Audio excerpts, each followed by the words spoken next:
السلام علیکم۔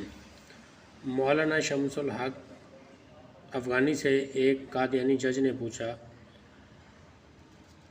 نبوت کیا چیز ہے؟ مولانا نے فرمایا کہ نبوت ایک اعلیٰ منصب ہے۔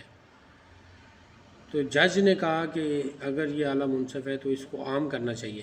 مولانا شمس الحق افغانی نے 100 روپے کا نوٹ اپنی جیب سے نکالا اور فرمایا کہ یہ 100 روپے کا نوٹ کیا چیز ہے؟ تو قادیانی جج بولنے لگا کہ یہ 100 روپے کا نوٹ ایک اعلیٰ چیز ہے۔ تو مولانا فرمانے لگے کہ یہ اگر اعلیٰ چیز ہے تو اس کو عام کرنا چاہیے۔ میں ایک سٹیمپ بناتا ہوں اور نوٹ چھاپ کے میں مارکیٹ میں دیتا ہوں، آپ کا کیا خیال ہے؟ تو جج کہنے لگا یہ تو قانوناً جرم ہے، یہ تو ہم نہیں کر سکتے، آپ نہیں کر سکتے، اگر یہ کریں گے تو یہ آپ قانونی جرم کریں گے۔